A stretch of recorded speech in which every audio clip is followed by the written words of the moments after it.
Boa noite, turma. Aqui quem fala é o professor Antônio. Sejam todos bem-vindos a mais uma aula de História. Hoje a gente vai dar continuidade aos nossos estudos sobre a Era das Grandes Navegações. Bom, na aula anterior a gente falou um pouco sobre Portugal, sobre o contexto que influenciou os portugueses a saírem do seu território e a buscar novas conquistas. É bom a gente dar... Nesse início eu vou dar uma retomada aqui. É bom a gente entender, como eu falava, nas aulas anteriores, que já existia uma navegação no mar Mediterrâneo. No entanto, essa navegação era algo que influenciava muito os povos porque estabelecia uma troca tanto comercial como cultural e política. No entanto, essa navegação nesse mar Mediterrâneo era totalmente diferente do mar Atlântico, ou seja, dessa navegação em mar aberto. Principalmente porque no mar Mediterrâneo, quando você navegava de dia e você também poderia observar a costa litorânea, ou seja, você poderia observar o local onde você queria chegar. Então esse aqui é o mar Mediterrâneo. Então quando as pessoas navegavam por esse mar, geralmente elas faziam uma navegação durante o dia, né? Era basicamente uma navegação feita pela força do remo. E também era a navegação que, como eu falei, você poderia observar a outra margem onde você queria chegar, né? Então essa questão de você se perder em alto mar ou de acontecer determinados acidentes era uma coisa mais difícil de acontecer, entre aspas. Bom, como eu falei, para essa navegação em mar aberto, né, é necessário você construir navegações adequadas, ou seja, você teve que ter um desenvolvimento de uma certa tecnologia para que essas embarcações conseguissem resistir, né, a grandes tempestades em mar aberto. Além disso, também era preciso descobrir novos caminhos, ou seja, nessa navegação em mar aberto, né, você estudar, era necessário você conhecer o que?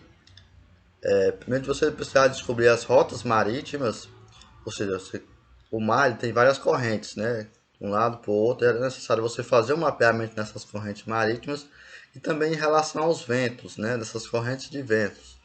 Naquele período você tem as navegações, basicamente as caravelas, né? Que era uma inovação tecnológica muito grande, que utilizava basicamente a força do vento.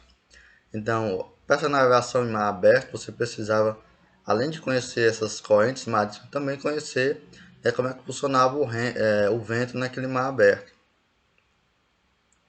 Além disso, também era necessário você fazer um mapeamento dos acidentes geográficos. O que são acidentes geográficos? São ilhas, arquipélagos, ou seja, é preciso você fazer uma cartografia, um mapeamento daquela região. É claro que nesse processo foi um processo lento, né, de conquista ao longo dos anos, e durante esse tempo muitas populações, né, ou seja, muitos navegantes acabaram, tripulações inteiras acabaram desaparecendo devido a acidentes e outros transportes. Essa daqui é um pouco de uma cronologia da expansão portuguesa, né? Como eu falei aqui, primeiro você tem a primeira conquista espanhola, que foi a tomada de Ceuta, no norte da África, e depois você tem as várias ocupações, a Ilha da Madeira, o Cabo de Borja, Antã, Cabo Verde, e você tem aqui Vasco da Gama, né, a conquista das Índias, Pedro Álvares de Cabral, perdão, né, na Chegada da América.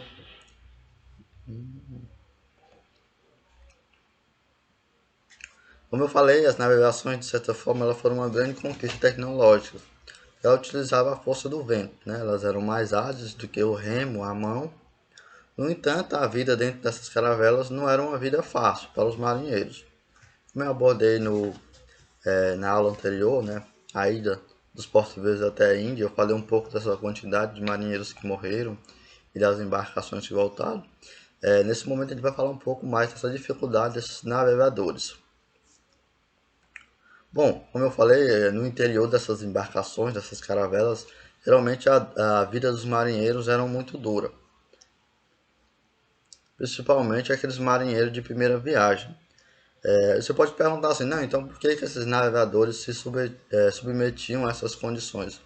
Bom, as relações servil, ou seja, aquelas relações que se estabeleciam na Europa, não eram umas relações muito propício, né? Então, geralmente os trabalhadores, principalmente os camponeses, viviam em condições de exploração. Então, buscando se livrar dessa condição de exploração, eles acabaram se jogando ao mar, né?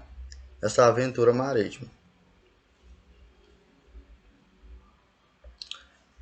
A bordo dessas caravelas, geralmente elas eram superlotadas. Então, basicamente, existia um sistema de revezamento, né? Enquanto alguns trabalhavam, os outros dormiam, né, nesse sistema.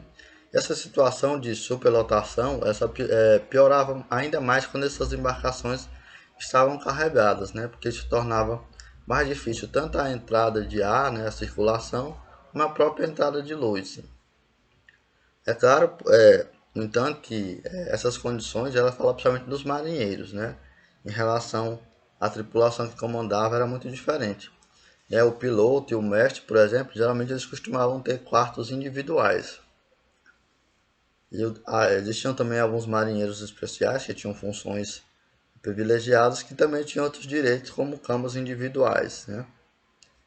Se tratando da alimentação desses marinheiros, basicamente era faltava, a gente tem que retomar o próprio contexto da Europa, né? Então, naquele contexto na Europa, faltava alimento em si. Como a gente falava de Portugal, Portugal existia uma falta de alimento no território português, tanto que eles exportavam muito do alimento que era consumido ou do mar ou de outras regiões. Então, nessas embarcações, a situação também não era diferente, nessa falta de alimento. Entanto, geralmente as embarcações elas já zarpavam, né? Elas saíam com pouca comida, quantidade de comida. Em geral, essa comida era o que? Era uma carne seca, peixes, cebola, alho, biscoito, aba, vinho, né? Principalmente Portugal, que era um grande exportador de vinho, mel e entre outros produtos. No entanto, esse produto basicamente era para as pessoas mais idosas, principalmente, né? Para os comandantes e para aqueles que pudessem pagar também pela alimentação. Aqui eu trouxe uma obra chamada Três Navios e um Vendaval, né? Que é uma obra do esse autor aqui, William Van Veldes. Ele é um grande pintor que ele retrata muito a questão da navegação. Então é importante ressaltar que a navegação naquele período não era alguma coisa muito fácil, né? Existiam muitos acidentes e que várias tripulações também desapareciam, né? Principalmente em tempestades e outros acidentes. Agora, depois dessa revisão, dessa expansão, né? Falando um pouco mais sobre o contexto dos navegadores, a gente vai falar um pouco sobre a expansão espanhola, né? Como eu falei no vídeo anterior, Portugal e Espanha são os dois países pioneiros nesses processos de expansão. No outro vídeo a gente falou primeiro de Portugal, a gente vai ressaltar agora mais a Espanha. No processo de expansão tamarina, ou seja, além do continente, a Espanha ela saiu atrás de Portugal, né? Portugal foi a pioneira, depois saiu a Espanha. Como eu falei naquele contexto de início da navegação, primeiramente você tinha a Península Ibérica, onde está localizada a Espanha e Portugal, era um território ocupado pelos muçulmanos. E depois desse território foi feito um processo de reconquista, e aí você tem um processo de independência de Portugal. Então, depois desse processo de expulsões dos muçulmanos ou dos mouros, né, você tem uma patrocinação, né, a coroa começa a patrocinar vários navegadores nesse processo de expansão e colonização de outras regiões. E um desses navegadores foi o genovês Cristóvão Colombo.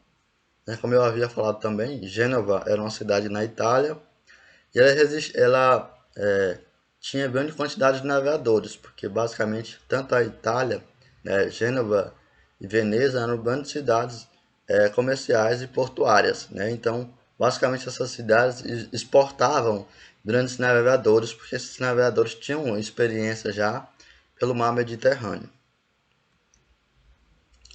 Então, Cristóvão Colombo ele defendia a esfericidade da Terra, né? Como a gente falou no vídeo anterior, né, os portugueses conseguiram observar as Índias e obtiveram um grande lucro, né? A Índia era uma região desejada pelas suas especiarias.